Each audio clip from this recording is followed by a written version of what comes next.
Everyone, welcome back to True Horror Stories Film. Before we begin tonight's tale, I just want to say, I'm deeply grateful for all of you who spend your nights with me, listening to these stories. Let's reach 1,000 before Christmas. Hit subscribe, and comment where you're watching from. I'll be reading everyone. Your support is what keeps this channel alive. But here's what I really need from you tonight. Watch each story till the very end. So, if you enjoy the chills, and I'd love to hear from you, tell me where you're listening from, what time it is where you are, and which story kept you awake the longest. Now, settle in, turn off the lights, and let's begin. The apartment was perfect, almost too perfect. Claire Donovan, a 25-year-old airline pilot, had recently moved to the city of Portland for a fresh start. Apartment 14A of the Harrington Towers was spacious, affordable, and close to work. The realtor's smile had seemed too eager as she handed over the keys. But Claire chalked it up to good customer service. The first few nights were blissfully quiet. Claire enjoyed the solitude after long, demanding flights.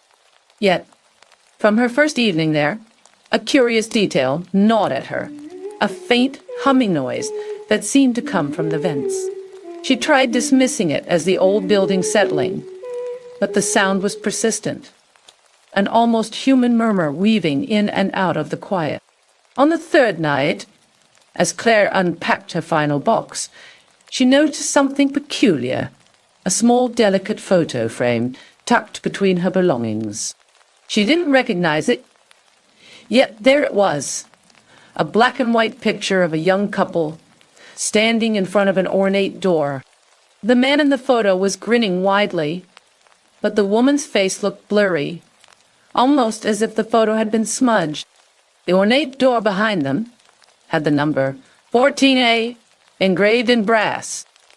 Confused, Claire set the photo aside, assuming it must have been left by the previous tenant. But when she returned from the kitchen with a glass of wine, the frame was gone. A faint draft brushed past her neck, though the windows were shut. "Get a grip," she muttered, dismissing it as a misplaced item. But as she walked back into the living room, she froze. The humming from the vents was louder now, almost melodic, like a woman humming a lullaby. By the weekend, the once charming apartment had begun to feel oppressive. The humming persisted, no longer confined to the vents. It followed her into the bedroom, the bathroom, even the tiny laundry closet. Claire began recording the sound on her phone, hoping to analyze it later, but the playback was always silent.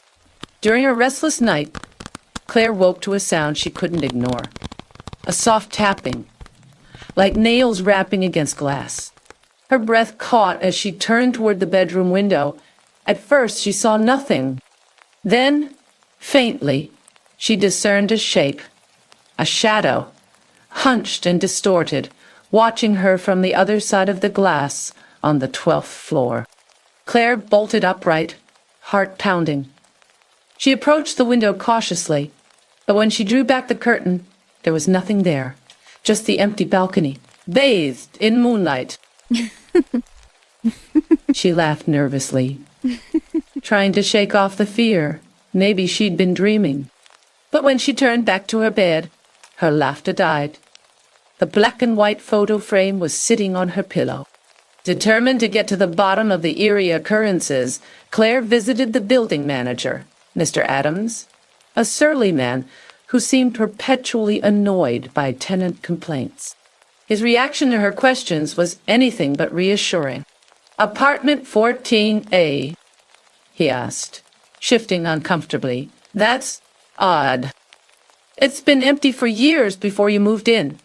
The last tenant, a woman about your age, moved out after. Well, she didn't move out. She vanished." Claire's stomach turned. "Vanished? What do you mean?" Adams hesitated before muttering. "Just rumors. Some folks say she was being stalked by her boyfriend. Police came around, but they never found her. The building, old and worn, had seen its fair share of tragedies. As Claire walked back to her apartment, she couldn't shake the feeling that Adams knew more than he let on. She also noticed something strange, an ornate brass number on her door, worn and tarnished, but still legible, 14A. It was identical to the one in the photo. That night, the humming was joined by faint whispers. Claire tried to ignore them, stuffing her ears with headphones and blasting music, but the whispers grew louder, forming disjointed words. Leave. Not safe. He's here. The sound seemed to come from everywhere and nowhere at once. Claire ripped the headphones off and screamed, "Who's here?" The room fell silent, and for a moment, all she could hear was the pounding of her own heart. Then, from the corner of her eye, she saw it, the shadow from the window, now inside her apartment. It moved with an unnatural fluidity, growing taller and darker as it approached. Claire stumbled backward, her hand grasping for anything to defend herself. Her fingers closed around the photo frame. She hurled it at the shadow, and the glass shattered, splinters scattering across the floor. The shadow recoiled, letting out a guttural wail before vanishing. But the shards of glass had revealed something hidden beneath the photo's backing, a handwritten note. The ink was smeared, but Claire could make out the words he watches from the vents. "Don't trust the mirror." Desperate for answers, Claire dug into the building's history. At the city archives, she discovered a chilling detail. The original owner of the Harrington Towers, a man named Victor Hargrave, had been accused of murdering his wife in 1952. The case was dropped due to lack of evidence, but tenants over the decades had reported seeing a shadowy figure in their apartments. Most disturbingly, nearly all these reports came from those who lived in 14A. Returning to her apartment, Claire avoided the mirrors as the note had warned. She decided to sleep on the couch in the living room. But as she lay there, staring at the ceiling, she noticed something horrifying. The vent above her was slowly unscrewing itself. Before she could move, a long, bony hand reached out from the vent, pulling the cover away. A face followed, gaunt, pale, and twisted into a grin that was too wide for human features. Claire screamed, bolting for the door, but it slammed shut before she could reach it. The shadowy figure emerged fully from the vent, its limbs elongating unnaturally as it crawled toward her. The next morning, the building manager found Claire's apartment empty.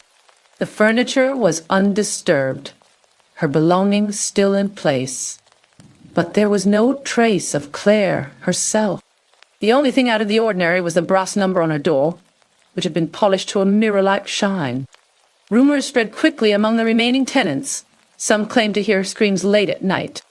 Others swore they saw her silhouette in the windows of 14A. The apartment was sealed off, but the faint humming persisted, a chilling lullaby for anyone who dared to listen. In the end, the Harrington Towers earned a new name among locals, the Shadow's Lair, and apartment 14A remained unoccupied, its secrets locked away with the lives it had claimed. If this story gave you chills, hit that subscribe button and watch our next tale of real-life horror inspired by true events. Could you survive the shadow in apartment 14A? Let us know in the comments below.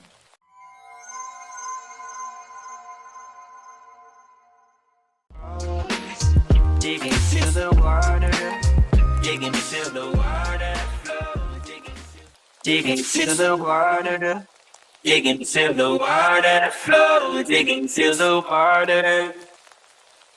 Some places hold suffering so tightly that it becomes part of the land itself. Those places need witnesses. They need someone to dig, to uncover, to tell the stories no one wants to hear. But being that witness will cost you everything. Your freedom, your family, your sanity, your future. Now, you will hear today my story. I am an archaeologist, and I just got out of jail 3 days ago.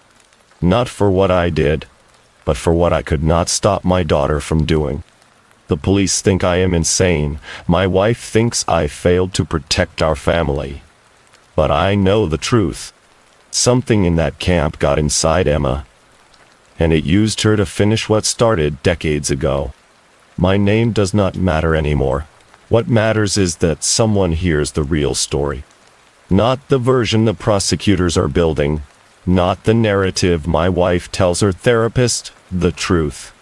Even if you do not believe me, 6 months ago, I was desperate. The kind of desperate that makes you ignore every red flag, every warning sign, every instinct screaming at you to walk away. I had just come back from a dig in Jordan, cut short because my 15-year-old daughter Emma tried to take her own life. The medical bills were crushing us. Collection agencies called every day. My career was stalling. My marriage was held together by nothing but shared terror that we would lose our daughter. So when John Bedford called me with a job offer, I said yes before he even finished explaining it. The job was simple. Too simple. Excavate one body from a former juvenile detention camp. The camp had been closed since 1987, but a determined woman named Nancy Hart had gotten an injunction on the sale of the property. She wanted her brother's remains found and identified before the land could be sold. He had been an inmate there. He had disappeared. The records were incomplete. Bedford was offering premium pay, nearly 3 times my usual rate, but there were conditions: no crew. Just me and my wife, Karen, who is a forensic anthropologist, no publicity, work fast, keep it contained. He made it sound like a favor, like he was trying to avoid negative press that might hurt future sales. I should have asked why he needed it, kept so quiet. I should have wondered why he was willing to pay so much for such discretion. But all I could think about was Emma's hospital bills and the fact that we could barely afford her medications. Karen was skeptical. She always is. That is what makes her good at her job. But I convinced her. I told her it was just one body, maybe 2 weeks of work, easy money. I told her we could even bring Emma, show her the family business, give her something to focus on besides her depression. God, I was so stupid. We arrived at the camp on a Tuesday afternoon in late July. The property was massive. 60 acres of overgrown wilderness with clusters of decaying buildings scattered throughout. The main structure was a 3-story brick dormitory that looked like it had been designed specifically to crush the spirit of anyone housed inside. Bedford met us at the gate. He was in his mid-50s, well-dressed, with the kind of smile that never quite reached his eyes. He walked us through the property, explaining that his father had been the warden, that he had grown up there, that he was sad to see it close. There was something in his voice when he talked about the place. Not nostalgia exactly, something else, pride maybe, or ownership. My daddy ran a tight ship, he said at one point. Had to. The kids they sent here, they were not exactly saints. The groundskeeper was supposed to meet us, show us around, help us get settled. But when we reached the small caretaker's house on the property, we found him dead. His name was James. He had been groundskeeper for decades, apparently. His father had been a guard at the camp when it was operational. The police ruled it suicide, self-inflicted wounds. They said he had snapped, had a breakdown. But I saw his body before they took it away. I saw the scratches on his skin, the bite marks, the look of absolute terror frozen on his face. That was not a man who killed himself. That was a man who died trying to fight something off. Bedford barely reacted to the death. Just made a phone call, waited for the police to come and go, then suggested we stay in the main dormitory building instead. Said it had been partially renovated, had electricity and running water, said we would be comfortable there. We should have left right then, but we had already committed. We had already told Emma this was going to be an adventure. And the money god, we needed that money so badly. So, we stayed. The first night was quiet, too quiet. Emma seemed okay, setting up her room, exploring a bit. She had been doing better lately. The new medications were working. She was eating again, sleeping better, talking to us. We were cautiously optimistic that maybe the worst was behind us. I woke up around 3 in the morning to complete silence. No crickets, no wind, nothing. Just this heavy, oppressive quiet that pressed against my eardrums. I got up to check on Emma. Her door was open. She was sitting at the small desk in her room, drawing by the light of her phone. I almost went back to bed. Emma had always been artistic. Drawing helped her process things. But then I looked at what she was drawing. It was a portrait of a boy, maybe 12 or 13 years old. Thin face, hollow eyes, wearing clothes from a different era. The detail was incredible. Every line of his face, every strand of his hair. It looked like she was drawing from a photograph. "Who is that?" I asked. Emma looked up at me, and for just a second, her expression was blank, empty. Then she blinked and smiled. "Just someone I saw in a dream. He seemed sad. I wanted to draw him." I told myself it was nothing. Creative kids dream up faces all the time. But something about that drawing bothered me. The boy's eyes. They looked knowing. Like he was staring at something specific. Like he was looking right at whoever was viewing the portrait. The second day, we started the actual work. We had a rough idea where the old cemetery had been before it was relocated in 2010. Karen thought maybe they had missed a grave. That Nancy Hart's brother might still be buried somewhere on the grounds. We set up our equipment, divided the property into search grids. Emma helped, which surprised us. She usually hated field work, but that day she was engaged, asking questions, taking notes. At one point, she even said, "I want to help, I think. I think I am supposed to help." That should have been my second warning. That night, Karen woke me up around 2 in the morning. Emma is not in her room. We found her outside, near one of the collapsed outbuildings. She was on her knees in the dirt, her hands filthy, digging. Just digging with her bare hands like an animal. Her pajamas were covered in soil. Her fingernails were broken and bleeding. "Emma!" Karen screamed. Our daughter looked up at us. Her eyes were unfocused, distant. She blinked several times, then looked down at her hands like she did not understand how they had gotten dirty.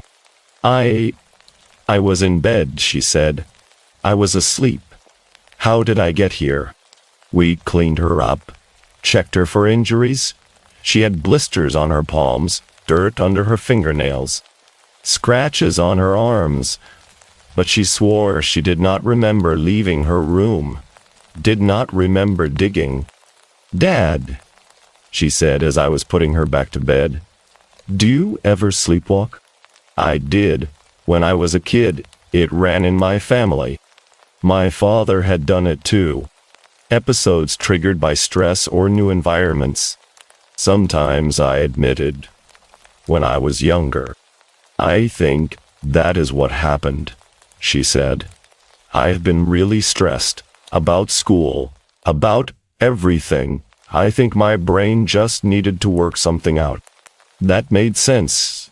It was a reasonable explanation, so we accepted it. The next morning, Emma asked if she could show us something. She led us directly to the spot where she had been digging. "I know this sounds crazy," she said, "but I think there is something here. I can feel it." Karen and I exchanged looks, but we were there to find remains. And Emma had somehow zeroed in on a location, so we dug. Properly this time, with tools and techniques. 3 feet down, we found bones. An adolescent femur, likely male, age 12 to 16. No marker, no record, just buried there like trash. Karen documented everything while I tried to wrap my head around the odds. What were the chances Emma would sleepwalk to this exact spot? What were the chances she would start digging in the one place where remains were actually buried? I told you I could feel it, Emma said quietly. She was staring at the bones with this strange expression. Not curiosity, not disgust, something closer to recognition. That night, I found more drawings, dozens of them, scattered around Emma's room. All portraits, all children. All wearing clothes from decades past, boys and girls, different ages, different faces, but all sharing that same hollow-eyed expression, that same knowing stare. And underneath each portrait, Emma had written names. Names I did not recognize. Michael, David, Sarah, Joseph, Thomas, Rebecca. 23 names total, 23 faces. Where did you get these names? I asked her. Emma looked at the drawings like she was seeing them for the first time. I do not know. They just felt right. The fourth night, Karen shook me awake. Listen.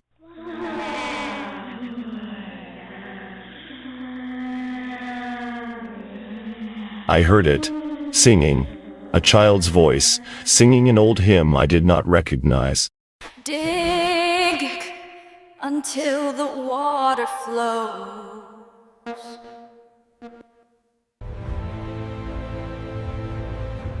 Dig until the water saves my soul.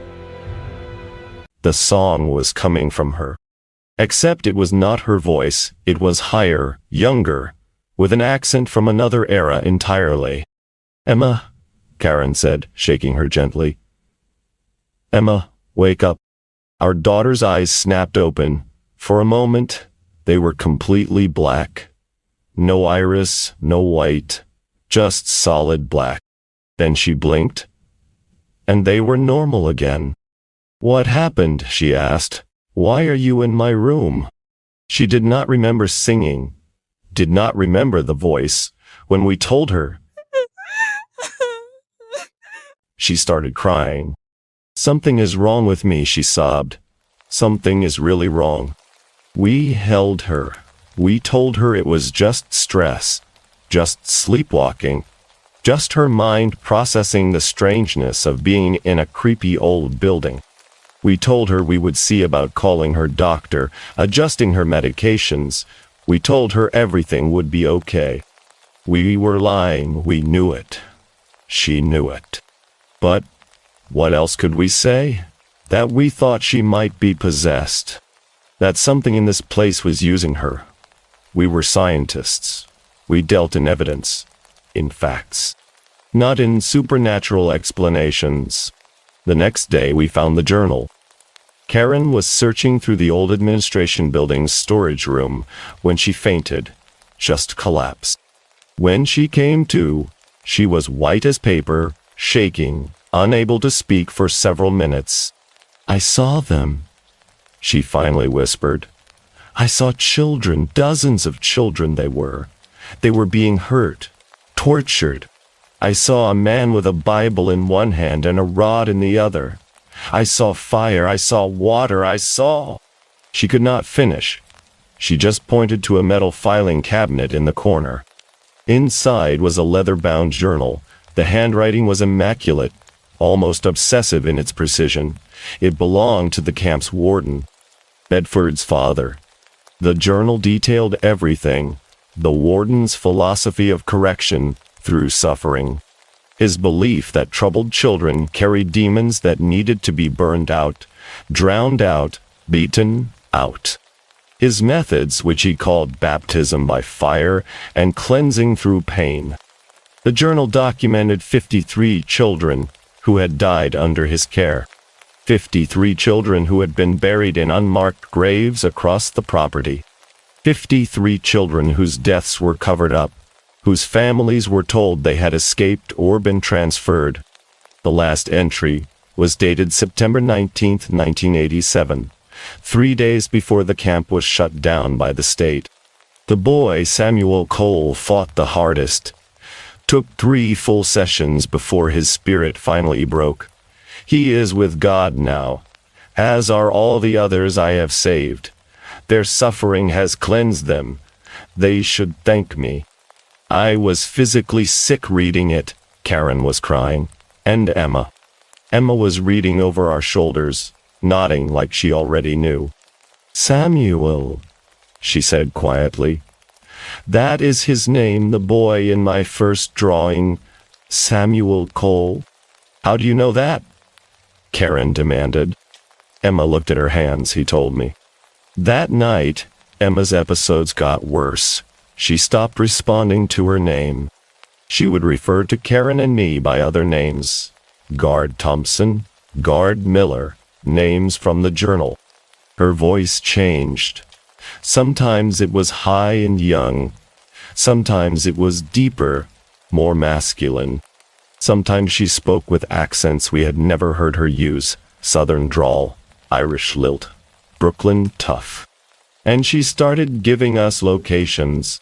Michael is buried behind the chapel, 4 feet deep.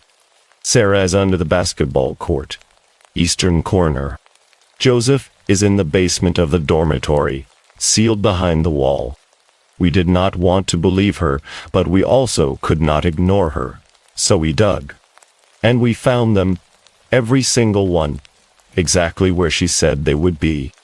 By the end of the week, we had uncovered 15 sets of remains, all children. All buried in violation of every law and ethical standard, all matching names from Emma's drawings. Nancy Hart came to see us when word got out about the first few discoveries. She was an older woman, maybe 65, with burn scars covering half her face. She told us her story. How her older brother had been sent to the camp when she was 9 years old. How he had murdered their parents in a rage. How she had survived by hiding. How the state told her family he had escaped from the camp 3 years later, and she had spent her whole life looking over her shoulder, afraid he would come back to finish what he started. Emma was quiet during Nancy's story. Then, when Nancy finished, Emma stood up and walked directly to her. Your brother did not escape, Emma said, in a voice that was not quite hers. He died here. He is buried near the north fence, by the old oak tree. He suffered. They made sure he suffered, but he is at peace now. Nancy stared at Emma. How could you possibly? Because he told me, Emma said. They all told me. They want to be found. They want their stories told. They want justice. We found Nancy's brother the next day, exactly where Emma said he would be. Nancy identified him from dental records. She cried when they brought up his remains, not from grief, from relief. I am not afraid anymore, she told us. For the first time in 56 years, I am not afraid. I wish I could say the same. Because Emma was not getting better, she was getting worse. The more bodies we uncovered, the stronger the presence inside her became. She stopped eating, stopped sleeping. Her eyes would go black without warning. She would speak in multiple voices simultaneously, like a chorus of children all talking through her mouth at once. She would draw constantly, her hand moving across paper in mechanical precision, producing portrait after portrait after portrait. And the drawings were changing. Now they showed the children as they had died, covered in burns, bruised, broken, suffering. Karen wanted to leave, wanted to pack everything up, take Emma to a hospital, get her away from this place. But I convinced her to stay just one more day, I said. Just until we can document everything we have found. This is important, I said. These children deserve to be remembered. I was so focused on the work, on the discovery, on the justice these children deserved, that I failed to see what was happening to my daughter. The night everything fell apart, Emma woke us up by standing over our bed. Her eyes were completely black. Her posture was wrong, too straight, too still. "It is time," she said in a voice that belonged to a 12-year-old boy, Samuel's voice. "You have dug us up. You have told our stories. Now we need you to do one more thing." "Emma," Karen pleaded. "Baby, please, fight this. You are stronger than whatever this is." Emma's head tilted at an unnatural angle. "Emma is sleeping." She let us in. She wanted to help us. She wanted to do something good, and she has, but we are not done yet. She walked out of the room. We followed her, down the stairs, into the basement of the dormitory, to a section of concrete floor that looked newer than the rest. "Under here," Emma said, "the last ones, the ones they tried hardest to hide, dig them up, bring them into the light, finish what you started."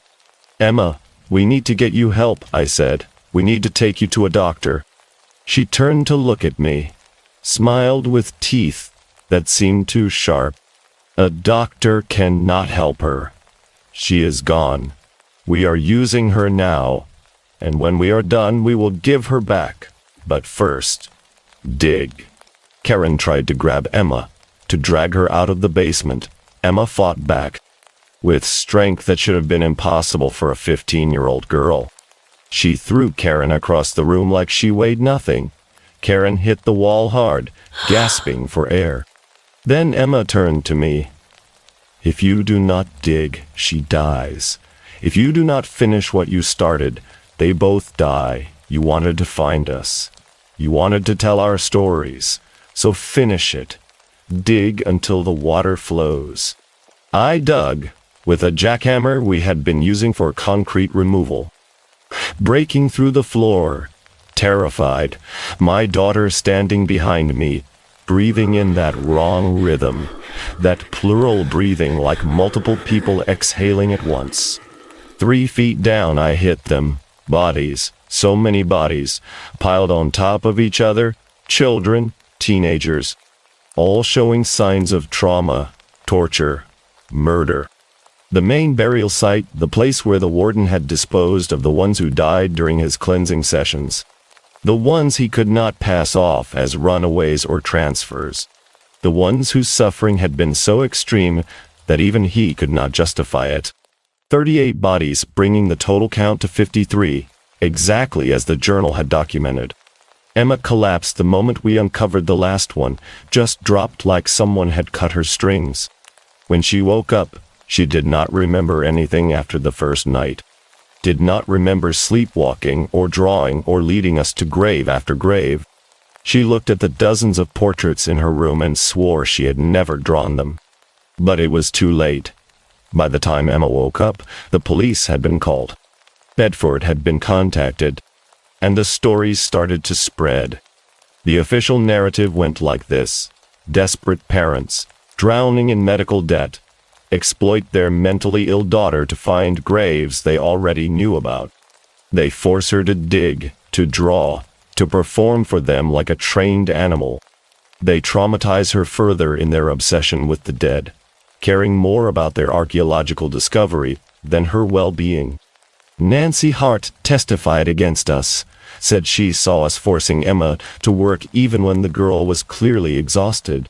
Said she heard us yelling at her, manipulating her, using her fragile mental state to make her compliant.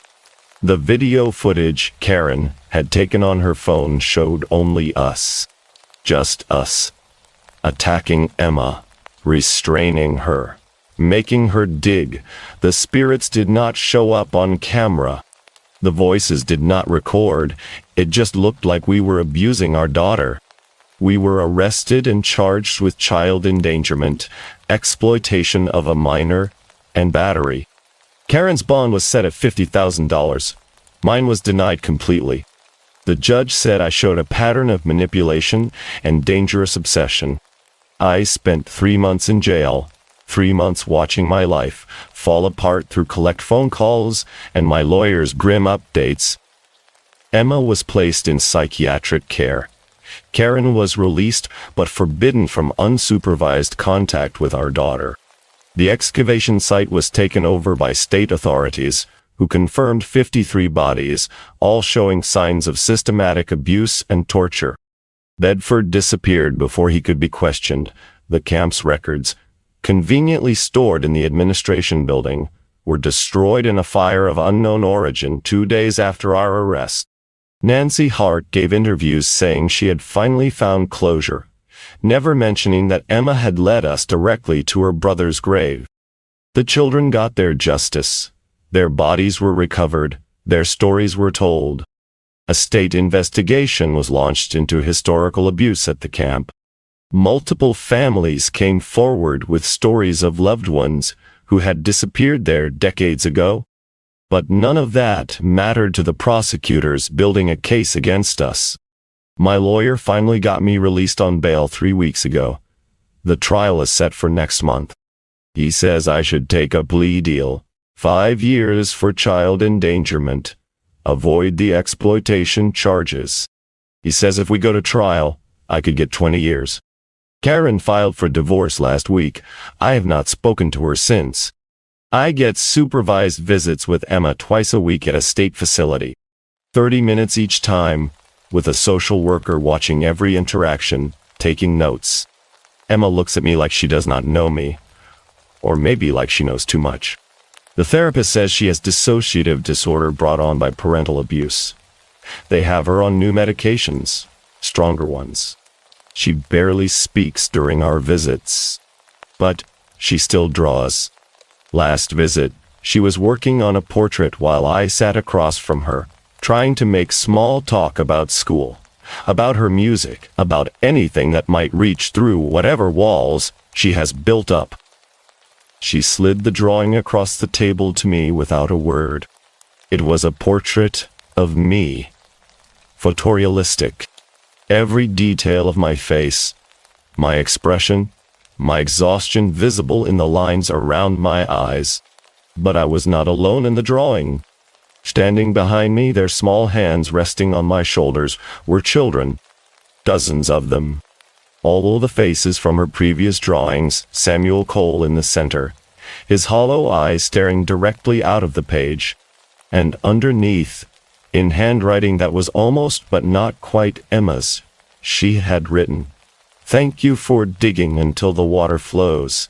Thank you for setting us free. We are at peace now, are you?"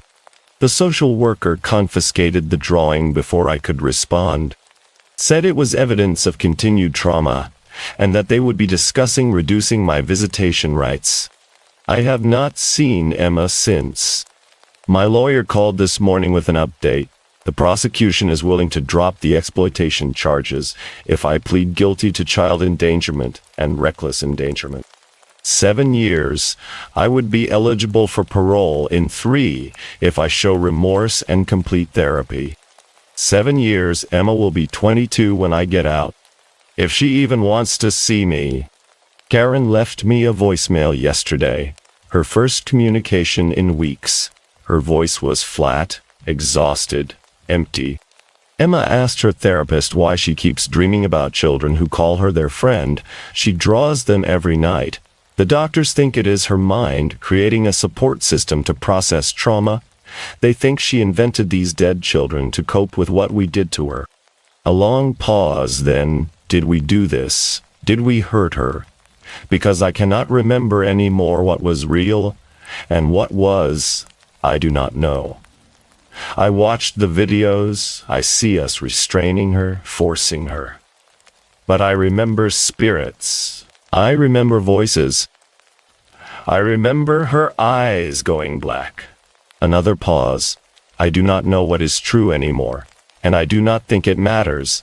Emma is broken. We broke her, whether we meant to or not. She hung up without saying goodbye. So here I am, 3 days out of jail, waiting for trial, trying to figure out if I am insane or if the rest of the world is, trying to reconcile what I know happened with what everyone else saw. Because I know what I experienced. I know my daughter was possessed. I know those children used her to guide us to their graves. I know Samuel Cole spoke through her mouth and led us to 53 bodies that would never have been found otherwise. But knowing the truth does not matter when no one believes you. The spirits got what they needed. Nancy Hart got closure. The state got a high-profile case to prove they care about historical injustices. The media got a sensational story about parents who exploited their mentally ill daughter. Everyone got something except us. Emma lost 3 months of her life. Karen lost her career, her reputation, her marriage. I lost everything. And the children, they are at peace now. Their remains were identified, their families notified where possible, their stories told. They are free. I am the only one still buried. Last night, I woke up at 3 in the morning to complete silence. That same heavy, oppressive quiet from our first night at the camp. I got up to get water, and I swear I heard it. Faint, distant, like an echo from another world. Children singing. Dig until the water flows. Dig until the water saves my soul. Dig until the water flows. Dig until the water flows. Dig until the water saves my soul. I went outside. My apartment complex has a small courtyard with a garden area. I found myself standing in front of it, my hands clenching and unclenching, my fingernails scraping together. I wanted to dig. I needed to dig. Something was pulling at me, guiding me, telling me there was something there I needed to find. I went back inside, locked the door, took a shower, tried to convince myself it was just stress, just trauma, just my mind playing tricks on me. But I can still feel it, that pull, that need, that certainty that there is something buried, something waiting to be uncovered, something that needs me to dig. Maybe that is the spirit's final gift, or final curse. They showed me what it feels like to be compelled, to have your body move without your permission, to know something with absolute certainty, even when it makes no sense. They showed me what they did to Emma, and now I understand. She did not let them in because she was weak or sick or broken. She let them in because she was kind, because she wanted to help. Because when those children reached out to her, desperate and suffering and forgotten, she said yes. She said yes, and they used her. And now she is the one who will carry the scars forever while everyone else moves on. That is what I am really guilty of. Not abuse, not exploitation. I am guilty of bringing my daughter to a place where dead children were screaming for help and not protecting her when she tried to answer. I am guilty of being so focused on the work, on the discovery, on solving the mystery, that I failed to see what it was costing her. I am guilty of choosing the dead over the living. So here's what I need you to understand. What I need someone, anyone, to hear. People will call you crazy. They will say you exploited tragedy. They will rewrite your story until you are the villain. They will never believe the truth, because the truth is too uncomfortable, too impossible, too inconvenient. And the spirits, they do not care. They got what they needed. They are at peace now.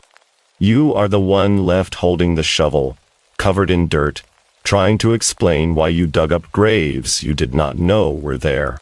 If someone ever offers you a job that seems too good to be true, at a place with a dark history, where they want you to work alone and keep it quiet, walk away. Run! It does not matter how desperate you are.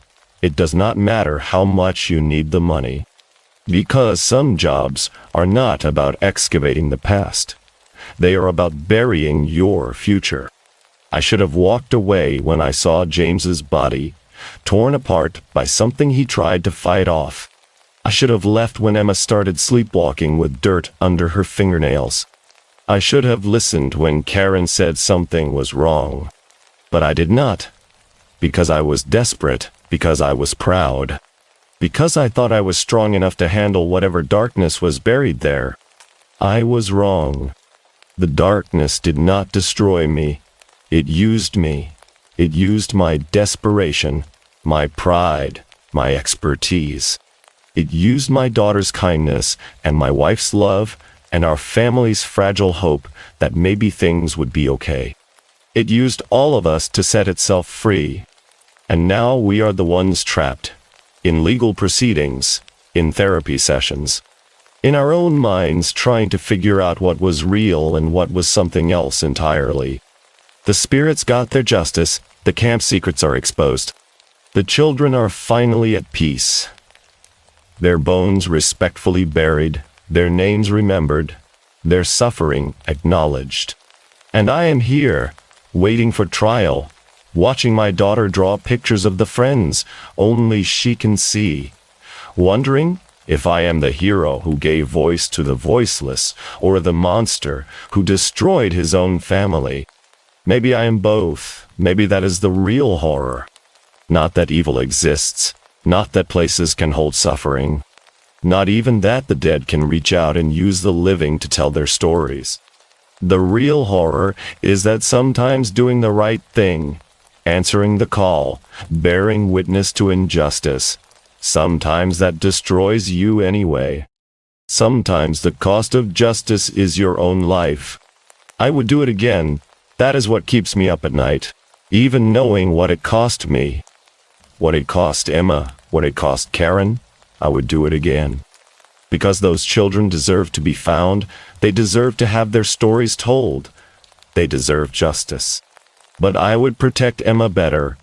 I would see the warning signs sooner. I would choose her over the work, over the discovery, over everything. I would choose the living over the dead. That is the lesson I learned too late.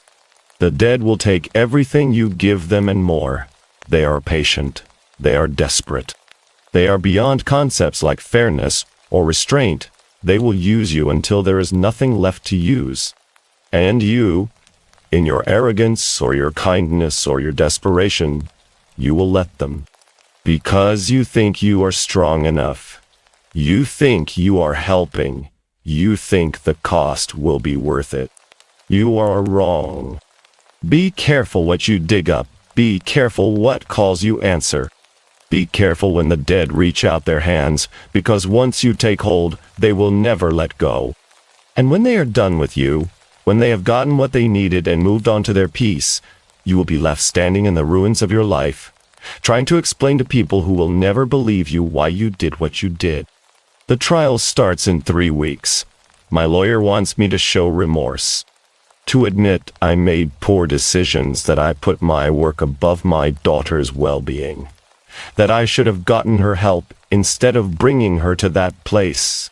And I will say whatever they need me to say.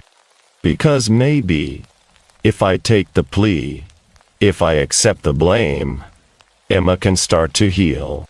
Maybe if I become the monster in this story, she can be the victim who survives. Maybe that is the last thing I can give her, the story where I am wrong and she is right. Where her memories of possession are trauma responses, and my memories of spirits are delusions. Where everything has a rational explanation, and no one has to believe in ghosts. Maybe that is the final sacrifice, not my freedom, not my career, but my truth. I can live with that, I think. But some nights, when I wake up to that pulling sensation, that need to dig, that certainty that something is buried nearby waiting to be found, some nights I wonder if the spirits are really done with me, or if I am just the next thing they have buried, waiting to be dug up, waiting for someone desperate enough to ignore the warnings, waiting to be found. Dig until the water flows. That is what Samuel sang through my daughter's mouth. Dig until the water flows. I am still digging, still excavating my own life, looking for the moment where I went wrong, the decision that led me here, the truth buried under all the lies and rationalizations and legal proceedings. But I do not think I will ever reach water. I think I will just keep digging. Forever. That is my penance. That is my curse. To know the truth and never be believed. To have saved 53 forgotten children and lost my own daughter in the process. To be the witness who spoke for the dead, but cannot speak for myself. If you ever find yourself in a place where the past has not let go, where suffering has soaked into the ground like blood, where the dead are still screaming, even though no one alive can hear them, walk away. Do not be the witness. Do not be the one who answers. Do not be the archaeologist who digs up what should have stayed buried. Because some truths are too heavy to carry. Some stories are too painful to tell. Some graves are meant to stay closed. I know that now. I just wish I had known it then. Emma is drawing again. That is what Karen told me in her last message. Drawing children with hollow eyes and knowing expressions. Drawing graves and bones and suffering made visible. The therapist thinks it is her way of processing trauma.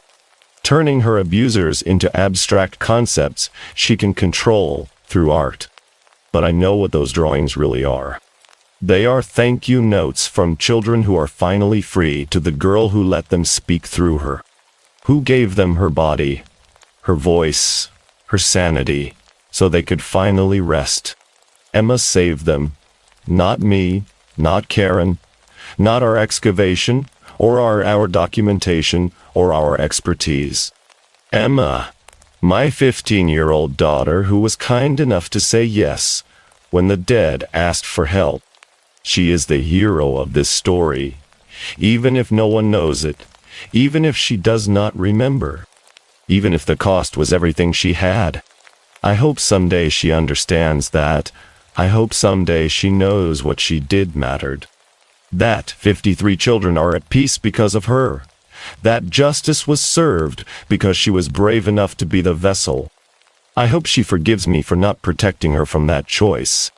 And I hope when I get out of prison 7 years from now, she will let me tell her the truth. The real truth.